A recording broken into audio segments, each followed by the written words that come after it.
Hey, good morning, y'all. I'm back. So, quick next thought. You know how before you used to think like, oh my God, I'm gonna pass my real estate exam and I'm gonna be out here showing these glamorous houses and I'm gonna be out here doing this and that. And it's just really not like that. Not for everybody. Some people, you jump right into it and that's you.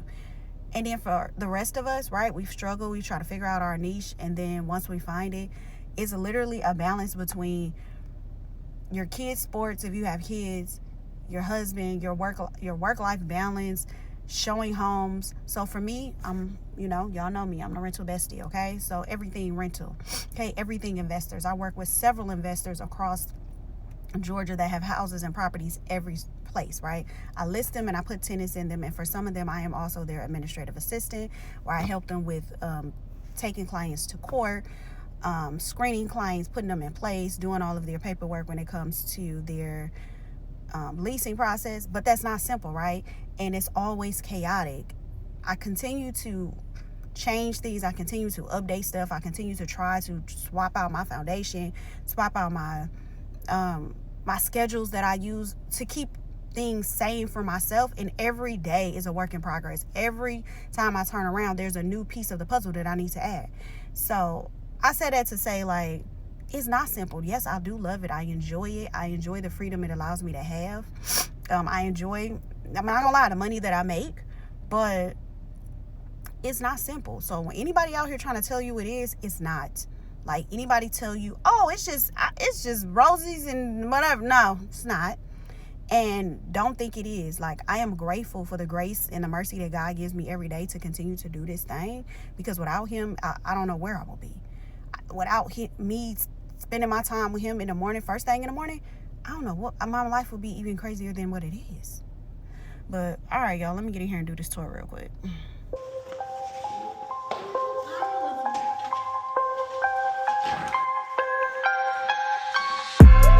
Y'all, so I just got back. I just got back in the car from showing this couple this property, right? They seem like a very nice couple, right? But at the end of the conversation, they was like, do you think the owner would be open to reducing the rent maybe $50 to $70? Now, mind you, that's not a lot of money, okay? For some people, that's not a lot of money, but $50 and $70 could be the ultimate break of whether or not you pay your rent for most people. So y'all know how they be like, oh, it's a buyer's market or a seller's market, right? We ain't talking about renting. We talking about buyers and sellers. They're out here negotiating prices. They're going back and forth on what this house is actually going to sell for. Renters are out here doing that now. Renters are out here negotiating rent. And I kind of am a little happy for y'all. Y'all out here doing that, okay? Like, they're not settling for whatever a person or an investor is offering, right? They're like, maybe you can lower it, right? They're looking through these leases saying, I don't agree with that. They're just not signing off on anything anymore. Like, they're understanding their rental power. You know how they say buyers got buyer power? They're understanding their renting power, because at the end of the day, we do need renters. Okay, investors need renters. You need them to pay these mortgages, right? You're making a profit off of them, and now they're saying, I'm not settling for that. I'm going to do something else. Like, I'm going to negotiate. And if you don't want it, I'm going to walk, because there are other owners out here who are willing to negotiate. So y'all think about that when y'all out here renting. Investors, think about that when y'all out here and you put all these properties on the market. Now, some of these bigger investors, yes, they can afford it. They'll tell you, nah, I'm not lowering nothing, so forget you, right? Figure out something from somebody else. But some of these people, you might have to lower this rent a little bit, right? And then ultimately it might be a good thing, because you might avoid eviction court later. You might not have to do all this running around later, right? You might put the tenant in a better predicament to rent from you. So that was just a thought, because I really was like, okay, tenants are out here asking for some stuff now, right? They asking for these properties to be updated too. They not just like, oh, well, I'm just going to take it as is because I really need somewhere for me and my people to be. They like, is he going to paint? He going to put a microwave in here? Ain't no dishwasher. I was looking for a yard. They out here acting like buyers. And I don't know. I ain't that mad about it. I'm not. Depending on your situation, okay? Because some of y'all got real bad scores and real bad predicaments, and you ain't got no negotiating power. But when you out here sitting on a nice score and you're choosing to rent versus buy, you might got a little negotiating power. So think about that. Y'all out here renting these houses. Now, don't forget about me too, though. My number gonna always be up here on the screen, okay? Think about me when y'all out here renting these houses, especially if you're located in Atlanta, Georgia. south of Atlanta at that.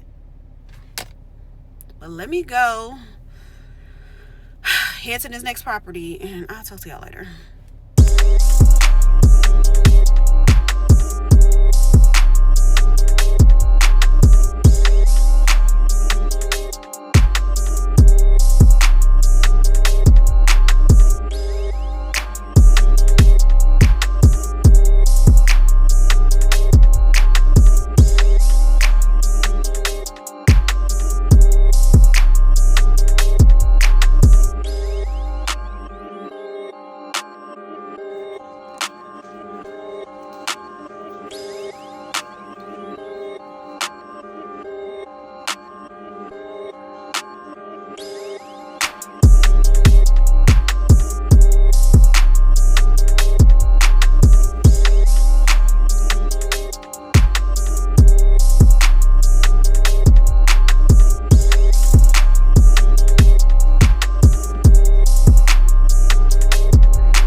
Y'all, so remember the other day when I was talking to y'all about renters out here negotiating rent, that they out here being buyers now?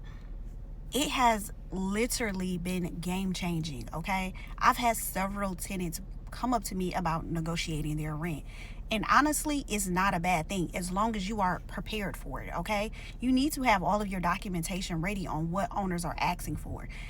You need to have 3 months worth of bank statements, 2 months worth of check stubs. Your finances need to be 2.5 or 3 times the rent. That's how much you need to be making. You also need to have good credit. Now, of course, you're thinking, if I have all these things, why wouldn't I go buy? You're right, you should go buy. But if you chose to still rent, then this what gives you that renting negotiating power when you have these things. Your score can at least be a 610. Now, mind you, also, this only works with private owners, okay? You can't walk into no company talking about you want to negotiate no rent, because they're not having it. They're multi-million-dollar companies, no. But most private owners, lower investors or stuff like that, they're open to negotiating some rent, especially if it's been sitting on the market a long time. All right, so yes, my rental besties, I'm proud of y'all. Y'all are out here doing y'all big one, and that is so dope. Now, if you are currently looking for a rental property and you're in the Georgia area, don't forget to click that link in my bio. Also, do not forget to download the Mover Guide. It's free. Can't help free, right? Can't beat free. So download that, because it's going to give you the steps you need before you even move. And it doesn't matter whether you're moving out of state or not. Whether you're moving counties in Georgia matters, because it's almost like moving out of state. You need to make sure you're properly prepared, and you're going to find all that in the Mover's Guide. So make sure you click that Beacons link so you can find it, or scan the QR code at the top of the screen.